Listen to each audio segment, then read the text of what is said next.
Welcome to Manhwa Recaps, spoilers ahead, watch out, and take care. They ask Myung what she is doing here. Taku thinks that although they met before, he's keeping his guard up since he's never met her in the last 742 times he's played. So he doesn't know if she is an ally or not. She says she's just taking a break since living in Lake Kingdom is tiring, and that if they came this far she should acknowledge them by showing them something. They all prepare themselves. We see her pull out a red bag, laying it out, showing off hella goods. She says she sells quality goods for cheap. Taku is shocked that she is a merchant NPC. Me too, buddy. She says she doesn't know what an NPC is, but she is a merchant. She says she has a buy one get one event, as well as a 30% discount for their first purchase. She asks if they are going to buy it, showing off a chest plate. She says this type of service doesn't come often. Taku looks hesitant. He asks what she sells. She says these are all the items she's found while wandering around the Lake Kingdom. Taku and Jupiter begin to drool, while everyone else is shocked. Taku thinks that merchants normally have high quality items, but this shit is nuts. He asks how he should pay. She tells him magic stones or mana cores will work. Taku explains that magic stones are an item you can use for currency, as well as convert them into currency. Since he traded them all for money, he doesn't have any left. He didn't think he'd meet a merchant this early in the game.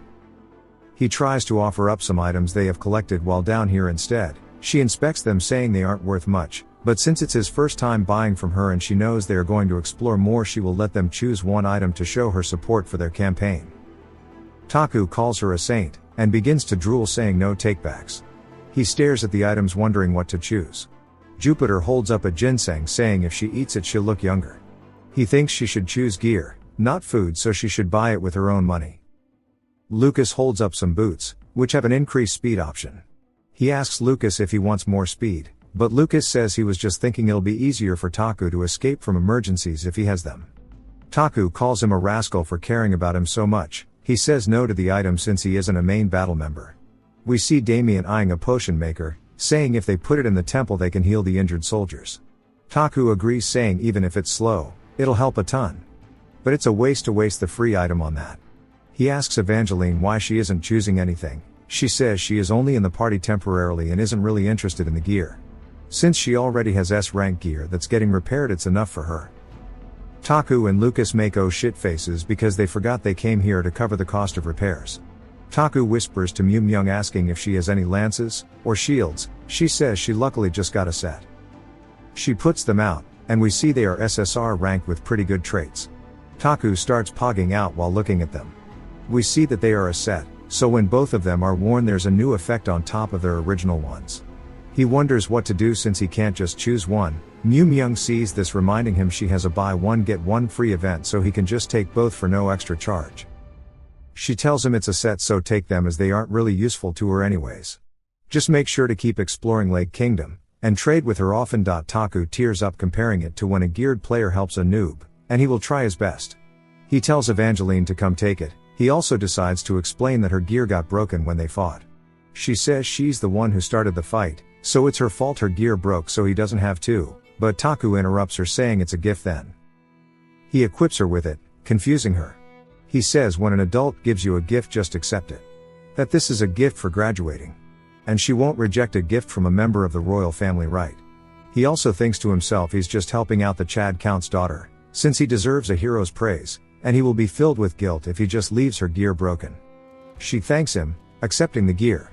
Jupiter screams, asking about her gift. Taku says he pays her salary, but thinks he will give her a mage item when it appears. Lucas also asks. Taku thinks he has a whole equipment plan for him, so just wait. Damien says he is fine. Taku says he better be since he just gave him a hella expensive mana gun. Jupiter hands out a magic stone, telling Myung she wants the ginseng. We see her looking completely normal holding it, and Taku is confused that she had a stone with her. While Myung is packing up, Taku asks her if she knows the Pied Piper. She asks who that is. Taku explains he's a bard with a black coned hat, who can control monsters with his flute. He says there's a lot of freaks down here, but he's famous, so she recognizes him. Taku is surprised since he wasn't prominent in the game, but is famous here. Myung says if they keep going between area 3 and 4 there's a safe zone. She says it's the area where a lot of the sane people left in the kingdom go. They call it base camp. Taku recognizes the area from the game, describing it as a main hub where most of the NPCs are. Myung says there's a high chance Pied Piper is there, even if he isn't then he could gather information about him there. She turns around smiling, saying even though they still have a lot of way to go, they should have no problems getting there. She takes her leave saying she hopes they meet again.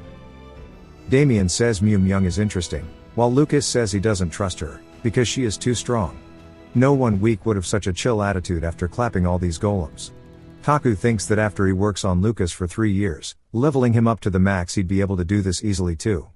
But at the moment he understands why Lucas sees her as a monster, and he categorizes her as a friendly NPC. He says it's time to go fight the boss mob. We see a status window showing they've cleared all the normal rooms. We see them standing in front of an abandoned building with a hole in it, saying they don't know what's inside but the seal was useless.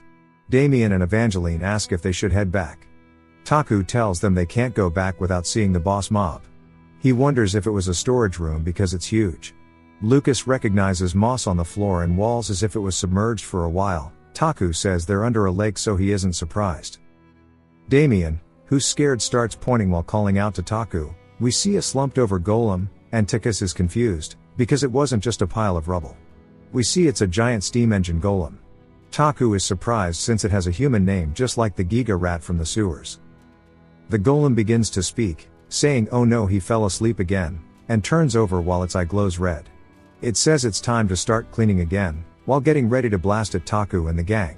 He shoots out his Iron Man beams. We see them flying towards everyone. Lucas and Evangeline deflect them. We see them fly towards a wall crashing into it. Jupiter recognizes it as light magic, commenting that it's rare to see.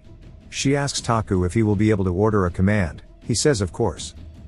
Taku thinks that he was surprised because it was bigger than he expected, but he knows exactly how to fight against him, since he knows how to fight every enemy in the game. He shouts to not be intimidated because of his size, and to use the same strategy from the other golem they fought earlier. They just need to destroy the mana core. He says due to its size it'll have 10 mana cores in its body. Evangeline is shocked. Lucas asks if it'll keep fighting until they are all destroyed. Taku says yes, but any mana core that gets destroyed will shut that area down, and their first target will be the hands. Jupiter says she understands, while charging her lightning. Damien prepares himself saying he'll get the right hand. We see Jupiter, and Damien's attacks hitting the golem's hands successfully wounding them. Taku says the next target will be its feet. He commands Lucas and Evangeline to attack. The golem speaks saying its back aches these days. Wondering if it's because it's been sweeping all its life while rearing back its hand. Taku is shocked that it's attacking with its hand in that condition. We see they manage to dodge, as it shatters the ground sending rocks everywhere. Taku thinks its attacks are strong, but its movements are too big. Evangeline yells for the golem to stop mumbling. We see she hits its foot with her skill. Lucas thinks he can't fall behind, successfully attacking its other foot. The golem's feet break, causing it to collapse. It says one day he also wants to go to the Royal Academy and learn magic too, because he's sick of cleaning this place every day like a machine. I guess Buddy hasn't looked in a mirror in a while. Taku commands Evangeline to come back, while telling Jupiter and Damien to attack its right arm. We see them attack it, causing the arm to fall off. The golem says one day it'll invent cleaning magic to make the lives of fellow cleaners easier. We see they attack it again, completely destroying its arm and legs. The golem falls to the ground. Lucas approaches it, raising his sword, stabbing the mana core in the chest.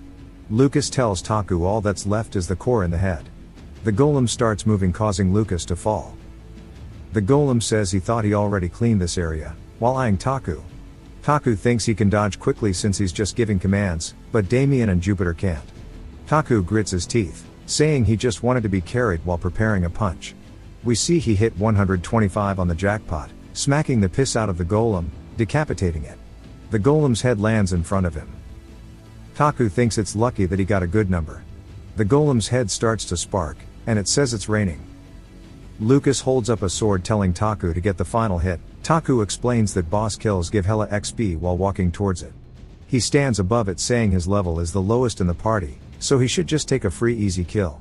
The golem says it's raining immensely. Taku tells it to quit babbling, finishing it off.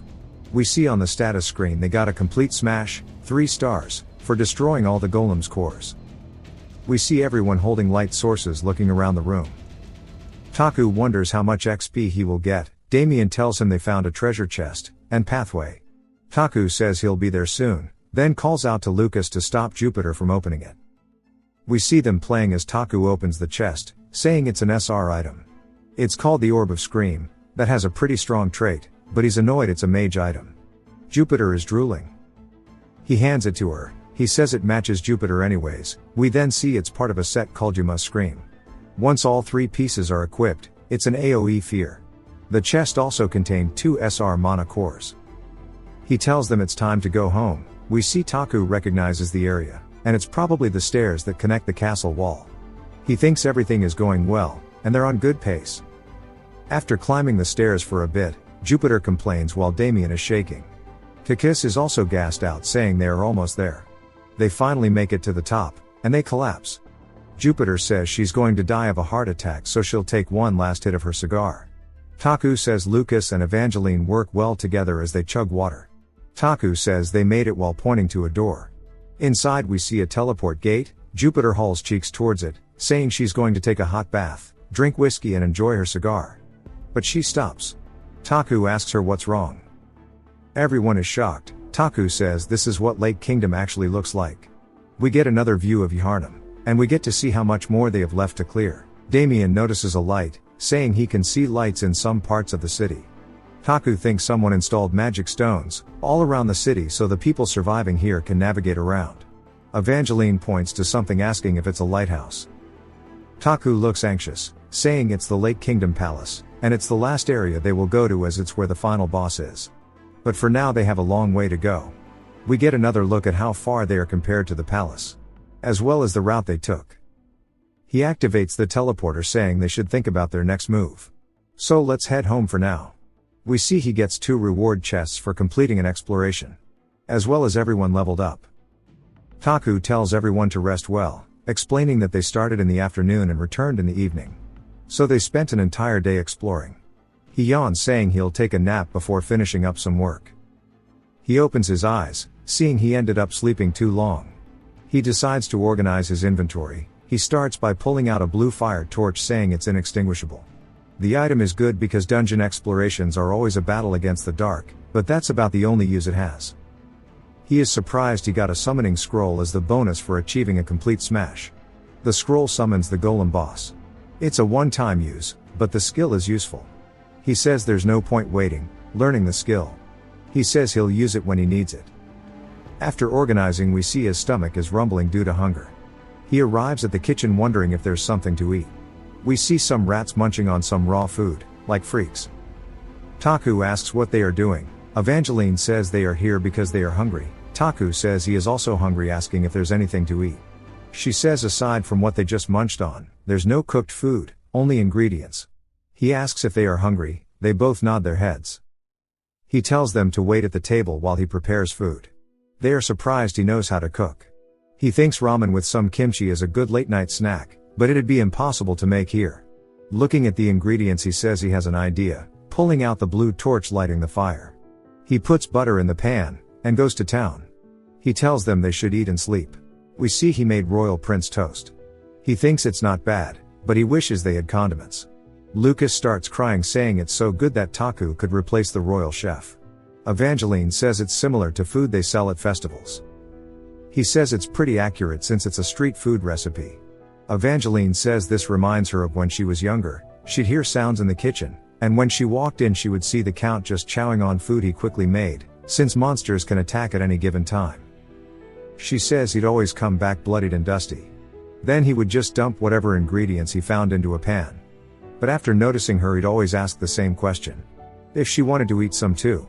Taku sighs, asking if she'd eat it too. She says of course, that's why her cheeks are so round.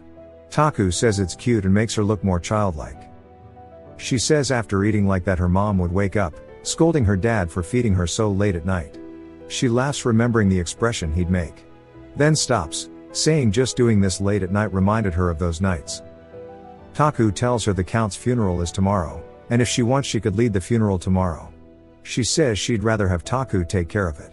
Because although she respects her dad, she can't forgive him. She asks if the Count ever told Taku how her mom died, saying the Count left her and her mom to die while he protected the city.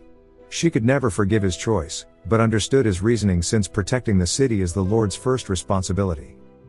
The day her mom was buried her dad didn't come, since he had to prepare for another attack. She realized as she buried her mom's empty coffin in her father's place, that this was what the head of the Crossroad family has to be like. And she can't be that person. Taku says then that was why she left. She says yay and thanks him for preparing the Count's funeral. She repeats that while she respects the Count, she can't forgive him as her father. She quickly thanks them while getting up from the table, saying it was an honor to be served by the prince himself. Taku thinks having a family is difficult, while Lucas doesn't say anything. While heading back, Lucas asks if Taku is alright, confusing him. Lucas says that Taku has a complicated relationship with his family too, so that's why he is helping Evangeline. Taku makes what face.png since he thought he was just a playboy. Lucas continues saying he must be seeing his past self in her, and while he knows he might be dull he can tell that much. He asks Taku if he is wrong. Taku thinks he can't tell if Lucas is asking because he is sincerely worried, or if he suspects he isn't the real Ash. He couldn't respond due to his body freezing. Taku thinks Lucas feels like a stranger right now, and says he doesn't know how to respond. He thinks while Ash is the Emperor's son he's sure his family life wasn't simple, but he doesn't know anything about Ash's family. He starts to stutter, and Lucas apologizes saying it must have been a sensitive question. Taku says that's not it, and just thinking about it suddenly made him space out a bit. Lucas says his and Evangeline's family lives will all be resolved in the end while giving off golden retriever energy. Taku wonders if he was thinking about it too deeply. They say goodnight to each other. Back in his room, Taku is still scared, wondering about Ash's family problems.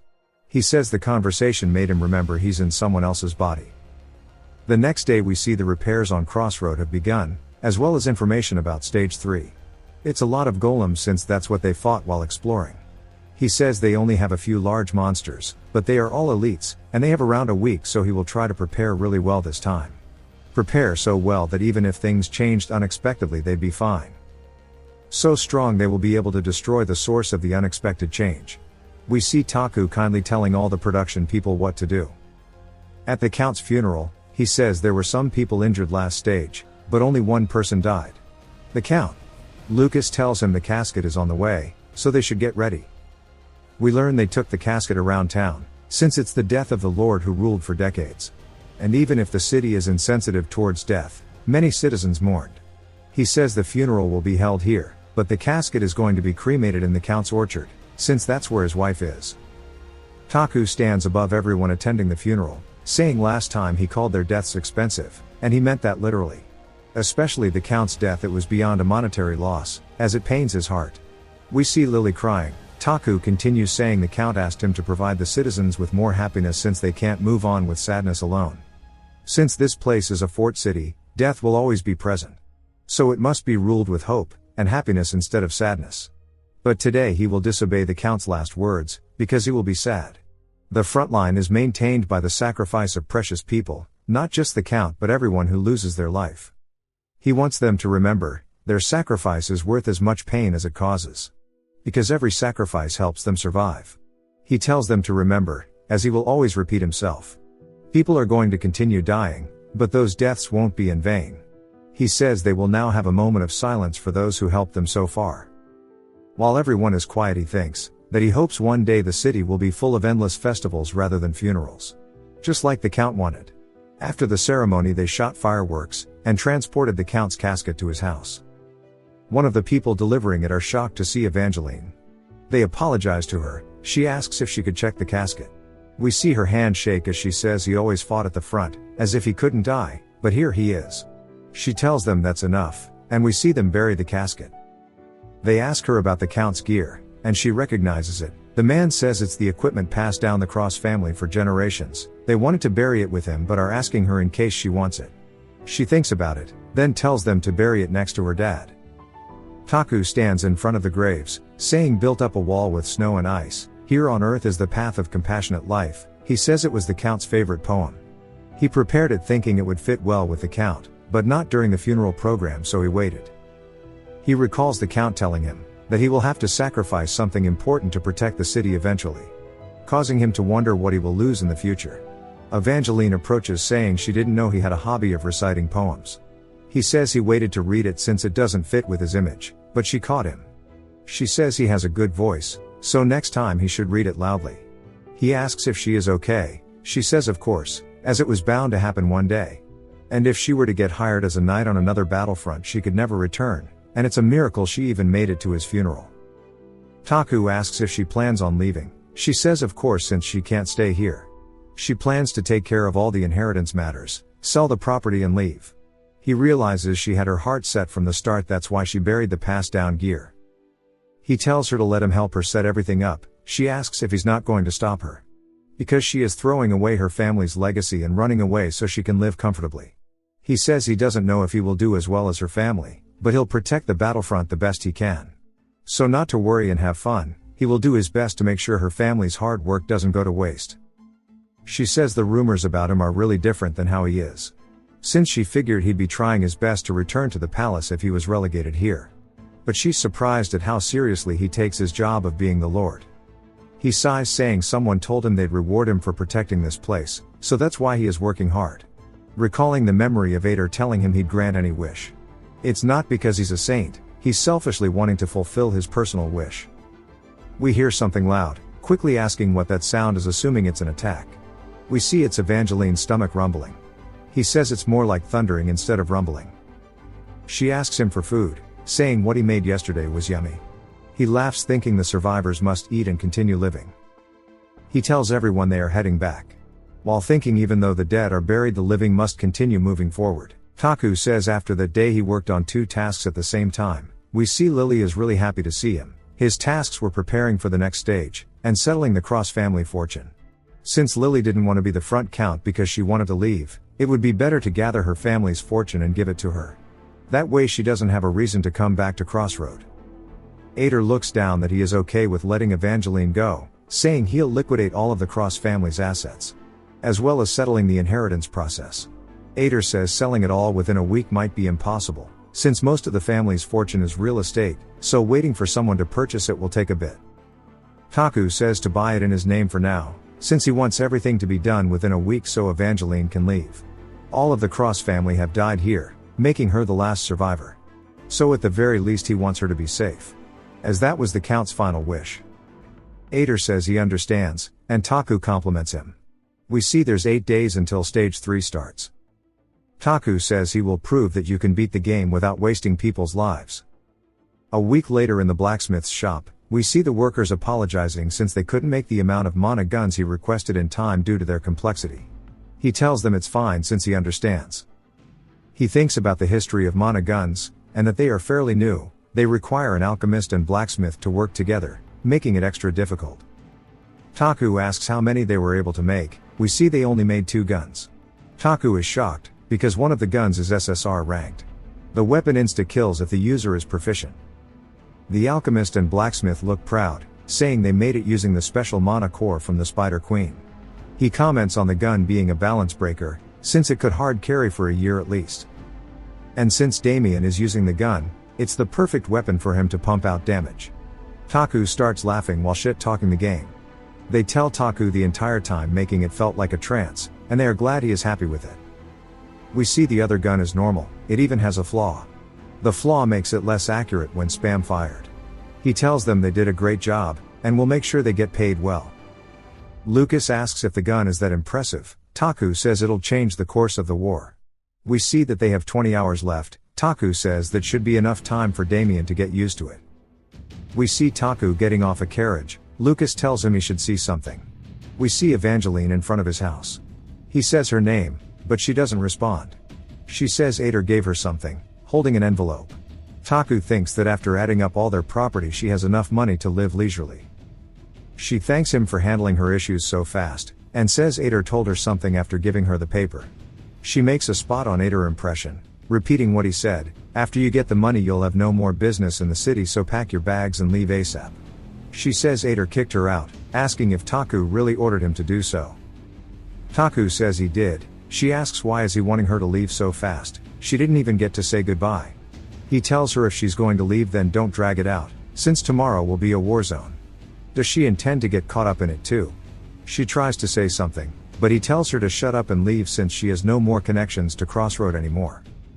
She says since he helped her, she plans to return the favor. Taku sighs saying no, because she already plans to leave so don't get this dirt on herself. And that he can protect the city well enough without help from a kid. She says that he saw her fight, so he knows she can pull her weight. He yells out her name, scaring her. He says she is the one who abandoned her hometown to live a new life, that's why she gave up her position, cleaning out her inheritance, removing all her roots from Crossroad. She tries to speak again, but he continues. That if she made up her mind, then act like it to leave and not look back. Because it's as she said, the battlefront is just full of death, and if you step into it, you can't leave. He tells her to never get herself into wars against monsters, and to do something else she wants to do. He tells her that the Count's last wish was for her to live free, while doing whatever she liked. She looks shocked. He mentions how she said she wanted to be a bad daughter, doing the opposite of what her parents wanted, but at least she should listen to her father's last wish. He walks past her saying that she is now an outsider. She tries to stop him, but he says they have to discuss tomorrow's defense so she should leave. She starts to yell thanking Taku, saying she's going to visit her parents' graves one last time then leave. She bows saying she hopes his future is full of nothing but victories. He hopes luck also stays in her life too, but doesn't say it out loud. He melts onto the floor, and Lucas tells him that he doesn't need to be so strict. Taku says if he didn't do that she would always have lingering feelings towards Crossroad. Lucas says he could have been nicer about it. We see Evangeline sigh while looking back. Taku says not all farewells require tears, and gold is enough.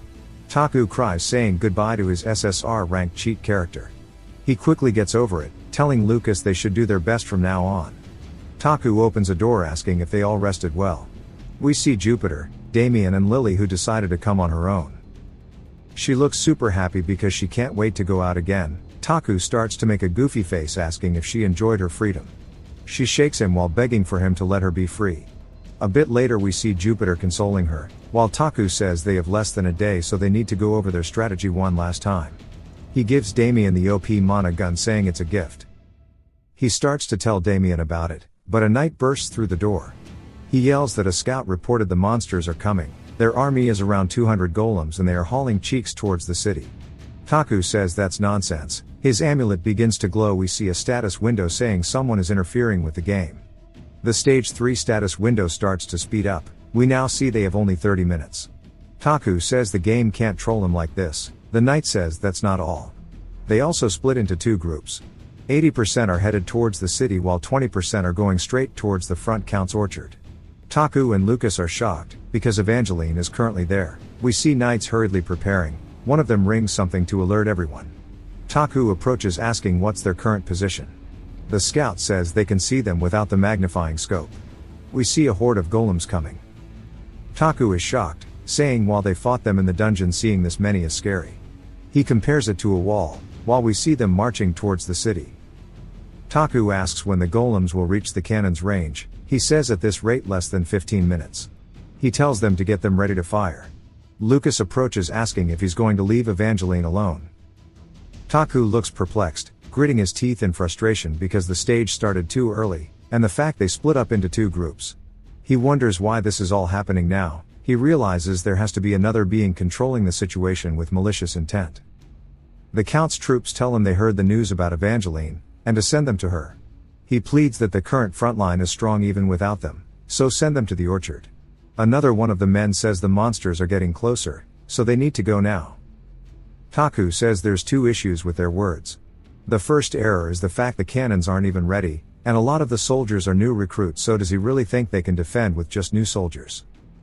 The second error is their claim that they can rescue Evangeline. Since it's an orchard there aren't any defenses, even if there were they'd get diffed. So how could they possibly rescue Evangeline alone? He explains that the reason this game was able to work as a defense game was because of the wall, and fighting without the wall is the same as throwing away their lives. The soldier says even if they were to all die, they want to save her. But Taku yells saying that's not a viable plan. Everyone stays quiet for a bit, then Taku sighs saying he wants a viable plan. Not them just throwing their lives away. He asks what Taku is planning since she will die if they don't help her. Taku thinks about it, saying the soldiers are right, without help she will die. But to save her he'd need to send his elite party, which would be all the main members, and they'd have to use the soldiers as meat shields, but at that point even if she was saved it's GG. He recalls the Count's words about whether to save his wife, or protect the citizens. Saying he understands some of the Count's pain. He tells them that they will not go rescue her, they can't waste any more manpower, because they need all forces to focus on the battlefield. He thinks there was no need to hesitate, it's one life against the many. He tells them if the walls fall, all the citizens will die, also putting humanity at risk. So the front line must be maintained. If the game were to end, it doesn't matter if he saved or lost Evangeline. He says he will reiterate, not a single person will be a part of the rescue team. At the orchard we see Evangeline talking about how the orchard shows traces of someone taking care of it. She realized she would never see this orchard again. After she left, her father took care of this place alone, hoping the next season would bring good fruit, but he knew that would never happen. She compares the orchard to a ruin. Her parents died and now she is leaving. It was a ruin in the past, and shall remain one too. She says the ending of the Cross family who protected this land for hundreds of years was pathetic. Nothing was left besides death and dust. The last family member is running away without putting up a fight. She calls out to her parents, saying she is going far away, and while she has a lot on her mind she can't remember anything. She felt dizzy, and the ground felt as if it were shaking. She says goodbye, smiling, wiping away her tears in front of their grave. She braces herself, then turns around saying it's time to get going. But we see a golem hauling cheeks towards her. She is shocked, it hits her sending her flying. We see her coughing up blood. If you've watched till the end, comment, frog, to let me know. Subscribe for more videos like this, leave a like or a comment to help the channel out. Thanks for watching.